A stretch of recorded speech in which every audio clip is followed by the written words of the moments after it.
죽이지 않으면 당신이 죽게 되는 것이라는 제목으로 함께 말씀을 나누기를 원합니다.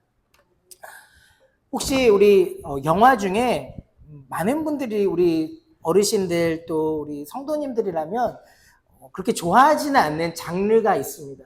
바로 이제 이 좀비 영화인데요. 우리 좀비 영화 혹시 좋아하시거나 즐겨 하시는 분은 아마 여기는 별로 없을 거지만 요즘에는 이제 우리 젊은 친구들이나 우리 주일학교 학생들도 이 뭔가 좀비 영화를 좋아할 것 같습니다. 그리고 요즘에 많이 나오고 있죠. 그래서 저도 요즘에 이제 최근에 한 영화가 개봉을 해가지고 이제 영화를 보러 이제 주중에 한번 갔다 왔는데 좀비 영화인가 하고 이제 아직 그냥 정보를 듣지 않고 한번 갔어요. 그래서 그런데 이제 혹시나 또 영화를 보신 분들이 계실지 몰라서 자세한 이야기는 하지 않지만 그 영화는 이제 좀비 영화는 아니더라고요. 그런데 이제 많은 이제 좀비 영화들을 보면은 우리 이 특징들이 있죠. 우리 좀비 영화에서는 이 뭔가 이제 어쨌든 어떻게 이 좀비들이 발생했는지는 잘 모르지만 어쨌든 이 멀쩡하던 사람도 이 좀비가 나타나서 사람을 이제 한번 물게 되면 이제 그게 이제 상처가 나서 처음에는 이게 뭔 상처지 하고는 이제 보는데 이제 결국에는 이게 점차 그 좀비에게 물린 상처를 통해서 이 바이러스가 온몸을 침투하면서 이제 결국에는 그 물린 사람이 어떻게 되죠? 바로 자신이 또 좀비가 돼서 그래서 이제 더 이상 어떠한 인간이라고 볼 수 없는 인간성이라고는 사라지고 그냥 이제 괴물과 같이 되어서 또 다른 사람을 물고 죽이려 하는 그 좀비로 변하는 내용이 바로 이 좀비 영화일 겁니다. 한번 이 좀비에게 물리면은 결국에는 그 사람도 결국에는 좀비가 되고 마는 것이 바로 이 좀비 영화의 법칙일 것입니다. 이런 좀비들의 모습을 보면은 마치 우리 안에 있는 이 죄의 모습도 그렇다라고 생각이 되어집니다. 우리 처음에 우리가 죄가 우리한테 들어올 때는 아주 작고 또 사소한 이 죄로부터 시작되죠. 그냥 쉽게 우리가 어떤 거짓말을 한다든지 아니면은 그냥 이 나쁜 사람에게 나의 나쁜 행동을 하고 나쁜 짓을 한 사람에게 그냥 나 똑같이 나도 나쁜 말을 하고 아니면은 그냥 이제 사소한 아주 작은 것에서부터 시작된 이 죄가 결국에는 우리의 영혼을 이 죄의 영향력 안으로 끌어들이고 그래서 우리로 하여금 죄의 종로로 타게 되고 결국에는 이 사망에 이르는 데까지 만드는 것이 바로 이 죄의 영향력이라는 것을 볼 때, 이 좀비 바이러스와 같이 죄의 영향력도 이처럼 우리 안에서 큰 이 영향을 끼치고 있구나라는 것을 생각해 보게 되었습니다. 오늘은 바로 이 죽이지 않으면 당신이 죽게 되는 것, 그것은 바로 이 죄입니다. 우리가 죄를 죽이지 않으면 바로 이 죄가 나를 죽이게 된다라는 것입니다. 그래서 이 죄 죽임에 대해서 우리 청교도 신학자 가운데 존 오웬이라는 분이 있습니다. 이분은 이제 이 죄 죽임에 대해서 늘 많은 강조를 하셨던 이제 학자인데요. 그분이 이렇게 우리에게 경고를 하는 메시지가 있습니다. 바로 오늘의 설교의 제목이죠. 죄를 죽이십시오. 그렇지 않으면 죄가 당신을 죽일 것입니다. 라고 말씀하였습니다. 오늘 우리가 읽었던 이 본문 말씀에 등장하는 이 다윗, 우리가 지난 몇 주간의 이 다윗의 삶을 살펴보면서 때로는 영적 침체에 빠지기도 했지만 그럼에도 하나님 앞에서의 즉각적인 반응과 회개를 통해서 다시 그가 회복하고 또 그리고 이스라엘의 왕으로 세워지고 그가 하나님의 이 귀하게 쓰임받는 통일 이스라엘의 왕으로서 또 그가 하나님의 마음에 합한 자라는 평가를 받은 만큼 또 그리고 예수 그리스도를 예표하는 인물로서 이 다윗이 얼마나 훌륭하고 또 하나님의 그 큰 칭찬을 받은 인물이라는 것을 저희가 묵상하고 또 말씀을 통해 이 은혜를 나누었습니다. 하지만 오늘 우리가 읽은 이 본문에서는 이 정말 하나님이 택한, 또 그리고 하나님이 세운, 또 하나님의 마음에 합한 정말 훌륭한 왕이라 할 수 있는 이 다윗이 어떻게 이 죄가 그의 안에 영혼에 들어오게 되고, 그래서 그 죄가 들어옴을 통하여서 결국에는 그의 영혼이 망가지고, 또 그리고 그것으로 인해서 그의 가문 가운데, 하나님께서 그의 가문 가운데 이미 다윗 언약을 통해 얼마나 많은 이 복의 말씀을 해주셨습니까? 그의 이름과 그의 나라가 영원할 것이다라고 하나님께서 약속하셨고, 또 그와 함께 하겠다라는 말씀하셨는데, 이 그러한 다윗에게 하나님께서 이 죄로 인하여서 그의 삶 가운데 하나님의 은혜와 복은 있지만 그의 삶에 이 죄의 상처로서, 죄의 흔적으로서 그의 집안에 영원히 칼이 함께하는 집안이 되고, 그가 오늘 이 죄를 범하였던, 남의 아내를 취하였던 이 죄처럼 그 다윗의 아내를 하나님께서 뺏으셔서 그 다른 이웃에게 버려지는 이러한 악의 역사가 바로 다윗의 삶에 남게 되었다라는 것을 오늘은 살펴보고자 합니다. 이런 다윗의 실패를 통해서 우리 안에 있는 이 죄가 언제 또 어떻게 작용하며 우리의 영혼을 파괴하는지 살펴보기를 원합니다. 이를 통해 우리 안에 이 죄를 죽이고 참된 생명으로 나아가는 은혜의 시간 되기를 소망합니다. 먼저는 우리 이 죄에 대해서 우리가 살펴보고자 하는데요. 먼저는 첫 번째는 이 죄는 우리가 영적으로 나태해질 때 찾아온다라는 것입니다. 오늘 본문에 이 다윗이 처한 상황을 먼저 우리가 살펴보기를 원합니다. 지금 다윗은 인생의 최전성기를 누리고 있는 때죠. 이제 자신을 죽이려 했던 사울도 죽었고, 그리고 이제 남유다의 왕으로만 통치를 하다가 이제는 통일 왕국의 왕이 되었죠. 통일 왕국의 왕이 되었고, 이제 하나님의 이 언약궤를 예루살렘으로 가져오려 하였고, 또 그 안에서 첫 번째 실패는 있었지만 다시금 그 회복함을 통해서 이 언약궤를 이제 모셔오게 되고, 또 그 언약궤 앞에서 하나님 앞에 하나님의 성전을 짓기를 원합니다. 고백할 때 하나님께서 나는 사람이 지은 건물 안에 거하지 않는다.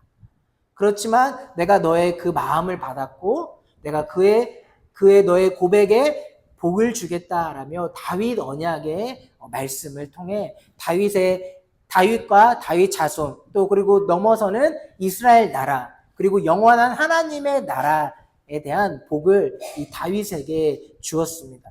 그러니까 얼마나 이제 육적으로도 한 나라의 왕이 되었고, 그 나라가 태평하고, 또 그리고 주변 국가들과의 전쟁에서도 계속 승승장구하고 있고, 또 영적으로도 이 하나님의 이 언약을 모셔왔고, 또 하나님으로부터 직접적인 그 약속과 영원한 복을 받은 정말 이 영적, 육적 전성기를 누리고 있는 이 다윗의 모습인 것이죠. 그런데 바로 이때에 이 모든 최전성기를 누리고 있을 그때에 바로 그의 안에 이 평안함과 또 그리고 이 태평성대를 누리고자 하는 이 나태함의 마음이 들어왔다라는 것이죠. 그래서 바로 그 비극은 이 완벽해 보이는 평안함 속에서 시작되었다라는 것입니다. 오늘 본문 1절과 2절 말씀을 다시 한번 읽도록 하겠습니다. 함께 읽겠습니다. 그 해가 돌아와 왕들이 출전할 때가 되매 다윗이 요압과 그에게 있는 그의 부하들과 온 이스라엘 군대를 보내니 그들이 암몬 자손을 멸하고 랍바를 에워쌌고 다윗은 예루살렘에 그대로 있더라. 저녁 때에 다윗이 그의 침상에서 일어나 왕궁 옥상에서 거닐다가 그곳에서 보니 한 여인이 목욕을 하는데 심히 아름다워 보이는지라. 아멘. 바로 오늘 말씀을 통해 이 해가, 이때가 왕들이 마땅히 전쟁에 출전해야 할 때라고 기록되어 있죠. 그래서 지금 시기적으로 이제 이 건기와 우기 가운데서, 이제 우기 때는 이제 전쟁을 하기 쉽지 않으니까 이제 전쟁을 잠시 멈췄다가 이제 건기가 되면은 이 서로 이제 전쟁을 하는 이러한 패턴 가운데 이 주변 국가들과의 관계가 있었던 것 같습니다. 그러한 가운데서 이제 이 왕들 또한 전쟁에 나가는 때가 있는데, 그때에 다윗은 이 전쟁에 나가지 않고 바로 예루살렘에 머물러 있었다는 것이죠. 그가 마땅히 있어야 할 자리에서 있지 아니하고 그 자리를 벗어났을 때에 바로 그의 영적인 나태함과 또 죄의 문이 그에게 열리게 되었다라는 것을 보여줍니다. 그리고 그럼 예루살렘에 머무를 수 있겠죠. 왕으로서 꼭 전쟁에 나가지 않아도 군사들을 보내고 군대 장관을 보내서 싸우게 할 수 있을 것입니다. 그렇다면은 그래도 예루살렘에 머물러 있고 왕궁에 머물러 있다면 왕으로서 마땅히 해야 할 그 본분을 성실히 하고 있어야 할 것입니다. 그런데 오늘 2절 말씀을 보면은 저녁 때에 다윗이 그의 침상에서 일어났다라고 합니다. 우리 침상에서 일어날 때는 아침인가요? 저녁인가요? 아침에 일어나야 되죠. 그런데 아침에 일어나서 부지런히 또 나라를 살피고 또 하나님을 예배하고 하나님 안에 거해야 할 이 다윗이 저녁 때에 침상에서 일어났다라는 것입니다. 바로 이 다윗이 이 극심한 영적인 모든 긴장감은 완전히 풀어지고 이 영적 나태함에 빠져 있는 다윗의 모습을 적나라하게 보여주고 있습니다. 이처럼 우리에게 죄가 찾아오는 때, 죄의 유혹이 시작되는 때는 우리가 마땅히 있어야 할 자리를 벗어났을 때에, 우리가 사명의 자리를 이탈했을 때에 바로 찾아온다는 것입니다. 우리 성도에게 마땅히 있어야 할 자리는 어디인가요? 치열한 이 영적 전투의 현장인 예배의 자리, 또 기도의 자리, 또 헌신의 자리가 바로 우리가 마땅히 있어야 할 자리일 것입니다. 그런데 우리가 이 자리에서 벗어나 육신의 안일함을 추구하고 또 이제는 편안하게 지내고 싶다, 좀 쉬고 싶다 할 편안함만을 추구할 때에 우리 영혼의 문이 열리게 되고 그를 통하여서 죄가 틈을 타고 죄가 들어와서 우리를 유혹하고 만다라는 것입니다. 오늘 우리 이 죄죽임의 신학자 존 오웬은 이렇게 이야기하고 있습니다. 죄는 우리가 영적으로 잠들어 있을 때 가장 활발히 일한다라고 이야기합니다. 바로 다윗도 이 영적으로 깊은 잠에 빠져서 육적으로도 침상에서 뒹굴고 있을 때에 죄가 가장 무서운 기세로 이 다윗을 사로잡기 위해 준비하고 있었다라는 것입니다.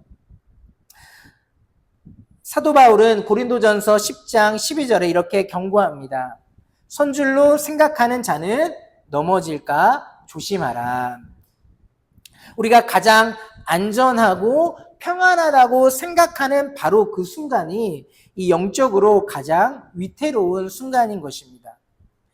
우리의 신앙은 마치 비탈길에 세워진 자동차와 같습니다. 이 언덕을 오르는 자동차를 이제 주차하기 위해서 우리가 엔진을 끄고 기어를 이제 중립에 세워둔다면 이 자동차는 어떻게 되겠습니까? 천천히 처음에는 이제 가만히 그대로 비탈길에 서 있는 것 같지만 이제 중립 기어로 되어 있기 때문에 천천히 조금씩 미끄러지게 되고 결국에는 이제 가속도가 붙어서 그 낭떠러지로 떨어지거나 그 아래로 이제 차가 추락하고 마는 것입니다. 우리의 영적인 나태함이 이와 같습니다. 우리의 신앙의 기여를 중립에 두고 이 정도면 편안하고 이 정도면 이제 쉬자 하는 이 방심의 마음, 또 그리고 내 마음이 이제 평안함과 나태함에 빠질 때 바로 우리의 대적, 이 마귀는 우는 사자와 같이 우리의 영혼을 삼키기 위해 지금도 달려들고 있다라는 것입니다. 우리 안에 이러한 영적 나태함에 빠져 있거나 또 빠지려 하는 우리의 모습이 있다면 우리는 이것이 우리의 가운데 죄가 침투하려고 하는 기회로 삼고 있구나. 내가 죄에게 기회를 주고 있구나라는 것을 우리가 기억하며 우리가 이 영적 나태함에 빠지지 않도록 우리의 육신은 점점 나이가 들수록 피곤함이 맞죠. 또 그리고 힘이 든 것이 맞습니다. 그렇지만 우리의 영은 늘 언제나 새롭고 우리의 영은 늘 깨어서 하나님 안에 거해야 한다는 것입니다. 물론 각자의 모습은 그래 다를 수 있겠지요. 어떤 분들은 매일 예배 자리에 나오는 것이 힘드신 분들도 계시겠죠. 각자의 상황과 또 형편이 있게.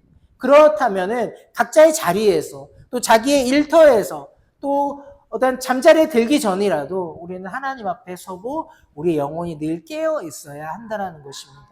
우리가 새벽 예배에 제단을 쌓든지 아니면 매일의 말씀에 묵상을 하든지 아니면은 맥체인 성경을 통하여서 계속해서 성경을 읽어가든지 우리 안에 이 영적 나태함에 빠지지 않도록 우리에게 주신 이 은혜의 자리 또 예배의 자리를 우리가 사모하고 지키고 해야 한다라는 것을 우리는 기억해야 할 것입니다. 두 번째로 우리 안에 이 들어온 죄는 어떻게 하느냐. 이 죄는 멈추지 않고 계속해서 확장하여 끝내 우리의 영혼을 파괴하는 데까지 이른다라는 것입니다. 죄가 우리 안에 잠시 들어와서 야 나는 너의 우리 100%의 우리의 마음이라면 야 나는 한 5%만 차지하고 있을게. 남들도 모르는 그냥 은밀한 죄로서 남아있으면 아무도 모를 거야 하는 그 죄의 모습으로 남아있지 않는다라는 것이죠. 우리 안에 작은 죄, 또 사소한 죄, 또 습관적으로 짓는 무디어진 그 죄들은 그 죄가 이 좀비의 바이러스처럼 우리 안에 한번 들어온 그 죄는 결국 우리의 영혼을 사로잡아서 우리로 하여금 죄의 종로로 타게 하고 죄 가운데 우리의 영혼이 멸망하고 죽는 데까지 우리를 사로잡고 끌어들인다라는 것입니다. 오늘 이 말씀에서 이 다윗은 어떠했습니까? 이 영적 나태함에 빠져 이 왕궁 옥상을 거니는 밤에 일어나서 이제 잠도 안 오겠죠. 그러니까 이제 할 일 없이 그 시간에 그래도 깨어났으면 그때라도 예배 드리고 그때라도 주님을 만나고 또 묵상하는 그 모습이 아니라 할 일 없이 이제 왕궁 옥상을 거닐다 보니까 한 여인의 이 목욕하는 모습을 보게 된 것이죠. 그리고 그 모습을 본 것으로 멈추지 않고 그 여인이 누구인지 알아보게 되고 그리고 알아보고는 그렇다면 이제 다음은 그 여인을 데려와라. 그래서 데려오게 하고 그래서 결국에는 그 여인과 동침하는 간음하게 되는 그 죄까지 결국엔 나아가게 됐다라는 것입니다. 우리는 여기서 우리 안에 들어온 작은 죄가 이 사소한 죄가 결국 어떻게 확장되어 가는지 3단계로 살펴볼 수 있습니다. 먼저는 첫 번째 단계는 우리의 마음에 미혹을 일으킨다는 것입니다. 바로 우리 인간이 지성과 감정과 의지로 이루어졌다 하죠. 우리 안에 지정의가 있는 인격체라고 합니다. 근데 이 죄가 들어와서 우리 안에 하는 첫 번째는 우리의 마음에 미혹을 일으킨다는 거죠. 우리의 지성 안에 이 혼란과 또 하나님의 말씀을 잘못 생각하게 하여서 하나님과 멀어지게 하는 그것이 바로 이 죄의 첫 시작이라는 것입니다. 이 영적 긴장감이 풀려 이 무장해제가 된 다윗의 마음에 우연히 들어온 이 여인의 모습이 꽂힌 것이죠.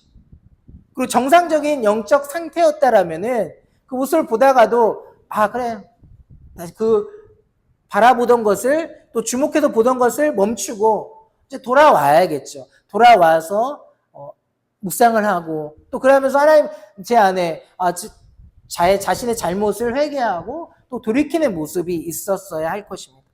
하지만 그 순간 이 여인의 아름다움에 이 다윗은 미혹이 되었고 그래서 이 죄가 다윗의 마음 안에 이 씨앗을 심기는 일을 한 것입니다. 죄는 이처럼 우리의 마음을 하나님으로부터 분산시키고 하나님의 말씀을 왜곡해서 우리에게 다가온다는 것이죠. 이 뱀이 하와에게 찾아와서 그를 유혹할 때도 그렇지 않았습니까? 하나님의 말씀을 인용하는 척하면서 하나님의 말씀을 왜곡해서 정말 아무것도 먹지 말라 했냐? 하나님이 그렇게 말씀했냐? 그리고 하나님은 분명히 먹으면 죽는다 했지만 너가 죽지 않을 것이다 라고 거짓으로 그의 마음을 미혹했던 것처럼 이 죄는 우리의 마음을 미혹해 하고 하나님으로부터 떨어지게 만들고 하나님의 말씀을 왜곡해서 이해하게 만드는 것입니다. 그러면서 슬쩍 우리의 마음 안에 죄의 씨앗을 툭 던져 놓는다는 것입니다. 그리고 두 번째 단계는 우리의 감정에서 일어납니다. 우리가 지성과 감정과 의지 가운데서 두 번째는 우리의 감정 안에 이 욕망의 불을 지피는 것이 바로 죄가 하는 일입니다. 다윗은 이 여인을 향한 그 시선, 목욕하는 여인, 그리고 그 여인이 보니 누구인지 궁금한 거죠. 그래서 그 여인이 누구이냐 자신의 부하에게 물어보니까 바로 그 여인은 자신의 충성스러운 신하이자 지금 군대에 나아가서 전쟁에 참여하고 있는 이 우리아의 아내 밧세바라는 것을 알게 되었습니다. 그러니까 자신의 부하이자 또 그리고 한 남자의 아내인 그 여인을 알아보고는 그렇다면 거기서 이제 또 끊고 거기서 멈춰야겠죠. 그럼 나의 충성스러운 부하의 아내구나. 그러면은 그 여인을 취하는 것은 당연히 죄고 그러므로 거기서 멈춰야 했지만 이 여인을 알아보는 것에서 끝나지 않았고 그는 이제 그의 마음에 이 죄를 통해서 얻을 수 있는 어떠한 쾌락, 어떠한 그 즐거움의 상상에 빠져서 이제 그의 마음 안에는 이 영적 브레이크가 끊어지게 된 것이죠. 그러니까 그의 마음 안에 이 욕망의 불을 지펴졌기 때문에 거기서 이제 멈출 수 없게 된다는 것이죠. 그래서 이제 어떻게 합니까? 그 여인이 누구인지 알았지만 그리고 그 여인을 불러들이고 그 여인과 동침하는 것이 분명히 하나님 앞에 죄라는 것을 그리고 그 자신의 충성된 그 종에게도 그 부하에게도 마땅히 해서는 안 될 일이라는 것을 그는 그의 양심이 찔리고 하였지만 그러한 자신의 이성의 목소리, 신앙적인 그 죄임을 깨닫는 또 그리고 양심의 가책과 같은 그의 영혼을 브레이크 시키고 멈추게 하는 여러 작동들이 있었지만 이미 다윗의 마음 안에는 이 욕망이 불이 지펴졌기 때문에 브레이크가 없이 쭉 달리게 되었다는 것입니다. 그래서 이제는 그 여인을 이제 데려와라 하게 된 것입니다. 이처럼 죄는 우리의 마음에 처음에는 그 미혹으로 시작된 그 죄는 이제는 그 미혹, 우리의 우리의 정서를, 우리의 마음을 미혹시킨 것에서 멈추지 않고 우리의 감정을 통제하고 다스리는 데까지. 그래서 나의 감정으로 하여금 그 죄를 향해서 어떠한 충동적인 욕망, 그것을 하고자 하는, 그것을 했을 때, 그 죄를 범했을 때 그 죄가 가져다 주는 어떠한 기쁨과 쾌락을 쫓고자 하는 그 마음을 우리 안에 불러일으키게 된다는 것입니다. 바로 우리의 이 감정과 정서를 공략하여 우리의 욕망에 불이 지펴지게 되는 것입니다. 그리고 3단계는 바로 우리의 이제 지성과 또 감정과 의지 가운데 마지막 3단계인 이 의지를 의지에까지 이 죄는 영향력을 끼치게 됩니다. 우리의 지성이 죄에 속고 또 우리의 감정이 이 욕망으로 사로잡게 되자 결국 우리의 의지는 이 죄 앞에 무릎 꿇게 되는 것이죠. 다윗은 자신이 왕이라는 이 절대 권력을 남용하여서 남의 아내를 강제로 데려와 동침하고 맙니다. 이 마음속에 던져진 작은 죄의 씨앗이 이 마침내 간음이라는 치명적인 죄의 열매로 맺어지게 된 것이지요. 죄가 다윗의 영혼 가운데 승리의 깃발을 꽂는 순간이었던 것입니다. 성도 여러분, 우리 한번 우리의 영혼에 이 또아리를 튼 죄는 결코 그 현상 유지에 만족하지 않는다라는 것입니다. 이 정도 죄쯤이야. 또 이 작은 죄, 또 습관적인 죄, 그래서 무뎌진 그 죄는 거기서 멈추려 하지 않는다라는 것이죠. 우리 존 오웬 신학자는 이렇게 이야기합니다. 죄의 궁극적인 목적은 하나님과 우리 사이를 완전히 갈라놓고 영혼을 파괴하는 것이라고 경고하고 있습니다. 바로 이 죄의 궁극적인 목적이 무엇입니까? 죄의 종로로 타게 만들고 죄의 노예가 되어 하나님과의 관계가 끊어지고 우리의 영혼이 파괴되는 데 있다라는 것입니다. 다윗의 모습을 보면 이제 이후에도 이 간음죄를 지음으로 이 정말 엄청난 하나님 앞에서의 크나큰 죄를 범하였음에도 그 죄를 범하고 바로 또 회개함에 이른 것이 아니라 결국에 어떻게 되었습니까? 그 죄를 덮기 위하여서 또 다른 죄를 짓고 그리고 이제 그 우리아를 다시 전쟁에 있던 우리아를 불러와서 자신의 죄를 숨기기 위해서 술까지 먹어가면서 너희 집으로 가서 아내와 잠자리를 해라. 그러면 이제 다른 사람들 또 우리아도 만약에 혹시나 애가 태어난다면 그 애는 우리아가 낳은 애인가 보다 하게 만들려는 것이었죠. 그런데 우리아가 그렇게 하지 않자 결국에는 어떻게 하였습니까? 그의 다시 전쟁으로 돌아가는 그의 손에 편지 하나를 써서 그 편지의 내용은 무엇입니까? 그 우리아를 전쟁의 가장 최일선에 두고 그가 전쟁 가운데 자연스럽게 죽게 해라. 결국 그 살인을 저지른 결국 이 다윗이 죽인 것이죠.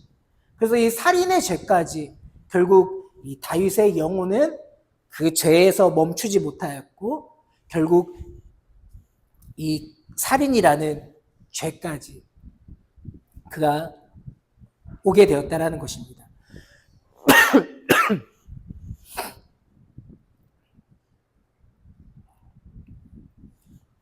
그리고 이러한 살인의 죄까지 범하였 이 다윗은 우리 12장 말씀에 나단 선지자가 등장하여 이 죄를 지적하는 이제 일이 있지요.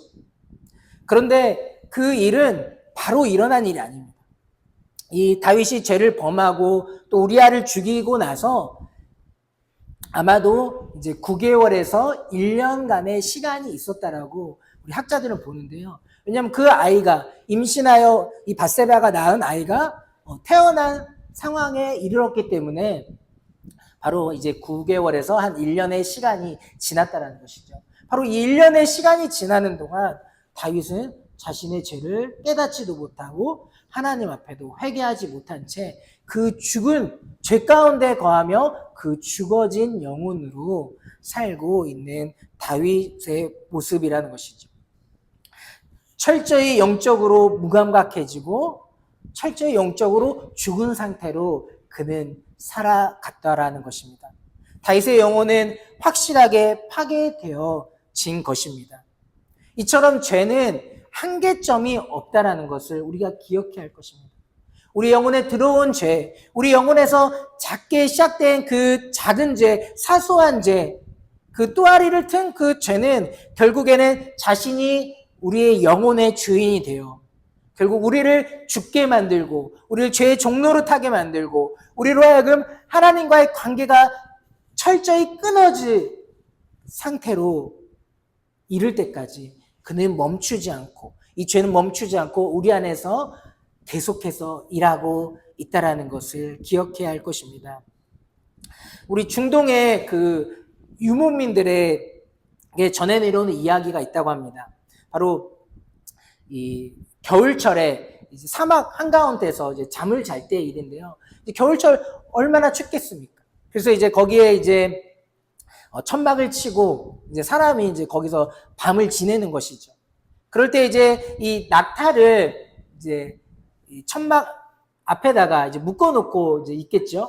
그런데 이제 이 낙타가 자기도 추우니까 이제 주인에게 와가지고 이제 내가 지금 너무 춥다. 그러니까 좀 머리만이라도 이 천막 안에 있게 해달라라고 요청을 한다고 합니다. 그래서 그럼 주인이 불쌍하니까 그래, 야, 너 머리는 들이밀고 좀 따뜻하게 천막 안에서 밤을 보내라 라고 허락한다고 합니다. 그러면 이제 그 얼굴이 들어왔던 이제 낙타가 얼굴만 들어미는 게 아니라 이제 앞발을 들이밀고 그리고 이제 자신의 몸통도 들어오고 결국에는 자기 전체가 다 이 천막 안으로 들어온다는 거죠. 그렇게 하고는 이제 그 천막이 뭐 큰 게 아니니까 작은 천막이 비좁으니까 결국 그 주인을 어떻게 해요? 밖으로 쫓아내가지고 이제 밖에서 여기가 내가 주인이다 라고 한다라고 합니다. 이 죄도 바로 이 낙타와 같다라는 것이죠. 처음에는 야 그래 너 이렇게 죄 지으면 너 얼마나 편하고 또 이 정말 느끼지 못하는 쾌락도 느끼고 할 텐데 내 좀만 열어줘라. 우리의 영혼에 속삭이고 야 그 정도는 아무것도 아니야. 저 세상 봐라. 그 다른 교회 장로 집사도 다 그러던데 이 정도는 그냥 무시해도 돼. 라고 우리 안에 이 작게 또아리를 틀고 작게 자기의 영역을 차지하려는 그 죄는 거기서 멈추지 않고 자신이 주인이 되어서 자기가 왕노릇하려 한다는 것을 보여줍니다. 그래서 야고보서 1장 15절은 이 죄의 끔찍한 확장성에 대해서 이렇게 경고합니다. 우리 한번 같이 읽어볼까요? 욕심이 잉태한 즉 죄를 낳고 죄가 장성한 즉 사망을 낳느니라. 아멘. 우리의 이 작은 마음의 미혹 또 그리고 그 봐서는 안 될 그 여인을 주목하여 바라본 그것 그리고 그 이전에는 자신이 마땅히 있어야 할 자리에서 벗어나서 이 영적 나태함에 있는 것이 바로 그의 영혼의 죄의 문을 열어주고 그 죄가 그 안에서 역사하게 하고 죄가 결국에는 나의 주인이 되고 나의 영혼을 죽이고 하나님과의 관계를 끊어버리는 데까지 이르를 수 있다는 것을 우리는 기억해야 할 것입니다. 말씀을 정리하도록 하겠습니다. 우리 서론 말씀에서 이 좀비 영화를 통해서 우리 좀비 영화의 또 특징이 있다면 이 다 물린 사람들은 인간은 다 좀비가 됩니다. 그런데 그 중에 좀비가 되지 않고 끝까지 살아남는 우리 주인공이죠. 우리 좀비 영화가 다 이제 모든 사람이 다 좀비가 돼서 지구가 멸망했다라는 영화는 없습니다.